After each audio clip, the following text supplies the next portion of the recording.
Hai, selamat datang di Biduri Bulan Tarot Channel. Di readingan kali ini aku bakalan reading tentang bagaimana kisah cinta untuk zodiak Gemini di minggu pertama bulan Mei 2025. Oke, buat para Gemini, coba langsung aja kita fokuskan dulu ya untuk tarik energinya kamu di sini Gemini. 25. Sekali lagi. Oh ya teman-teman, dan untuk kalian juga yang mungkin mau personal reading ya sama aku juga, bisa banget, silahkan aja hubungi nomor WhatsApp yang ada di kolom deskripsi.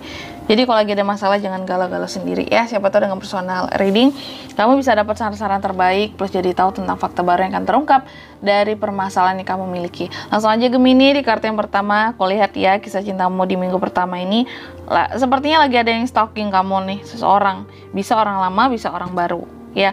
Dan juga aku lihat ada beberapa dari Gemini ini seperti mencoba untuk membuat batasan diri dengan seseorang yang kamu anggap ini terlalu menarik perhatian ke kamu, atau terlalu cari muka, atau terlalu seseorang yang terlalu apa ya istilah kata, iya cari muka ya, cari muka, cari perhatian, caper sama kamu ya. Kamu membuat batasan dari orang-orang seperti itu di minggu pertama ini ya.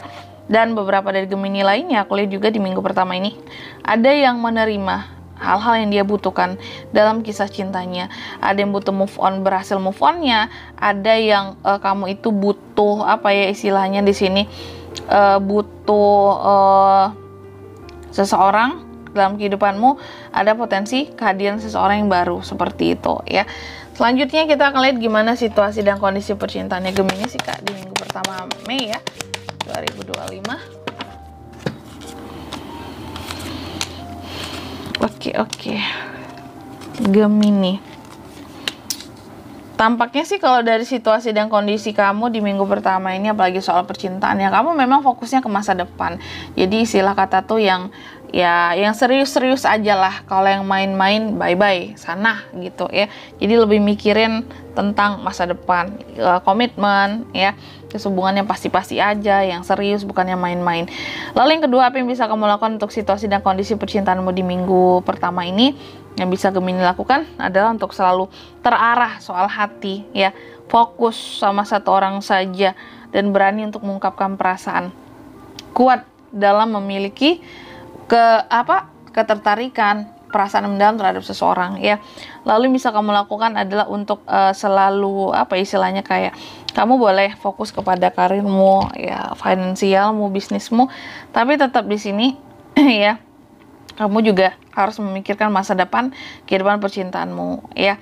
Dan yang ketiga di sini, apa yang jangan dilakukan Kak? Yang jangan dilakukan oleh Gemini adalah mungkin jangan kamu insecure aja sih soal asmara ya. Jangan kamu merasa lemah, jangan kamu merasa nggak pantas gitu. Terus juga jangan kamu yang merasa patah hati, terus itu nggak baik ya. Dan yang keempat, apa pelajaran yang bisa diambil dari kisah cintamu di minggu pertama? Aku lihat pelajaran buat Gemini ya. Belajarlah kamu untuk lebih apa ya, menganggap cinta sebagai sesuatu yang oke. Segala sesuatunya memang membutuhkan uang dalam hidup ini. Tapi cinta bukan semata-mata hanya karena uang. Itu semua tentang perasaan. Jadi jangan pernah menilai cinta hanya ya berdasarkan uang semata. Itu pelajarannya ya. Gak melulu tentang materi, perasaan gak bisa dibeli ya. Dan yang kelima, hasil yang didapat dari kisah cinta yang Gemini di minggu pertama, aku lihat sih hasilnya di sini terkadang kalau soal asmara kamu memang agak terburu-buru gitu ya. Agak terburu-buru menghindari, terburu-buru di sini ingin move on, terkadang terburu-buru ingin cari tahu tentang seseorang. Intinya sih kamu memang orang yang pasti-pasti aja, dan ketika butuh sesuatu yang pasti kamu akan mencari tahu terus gitu ya. Dan di sini kalau untuk zodiaknya kalian bisa terkoneksi dengan Gemini di minggu pertama Mei, itu ada Aries, Leo, Sagittarius, ada Strength Leo, Taurus, Virgo, Capricorn. Ya, energi paling kuat datangnya dari Leo ya. Selanjutnya inisial nama yang bisa terkoneksi denganmu di minggu pertama, itu ada inisial N, lalu ada D, ada O ya, ada J, dan yang terakhir di sini ada H. Aku ulangi sekali lagi, inisial namanya bisa dari N, D, O, J, dan H. Itu aja, oke? Mungkin sampai di sini dulu ya buat readingan kali ini. Semoga resonate. Jika tidak resonate, berarti bacaan ini bukan untuk kamu, dan semoga bermanfaat tentunya. Dan sampai jumpa di video-video selanjutnya. Bye-bye, Gemini.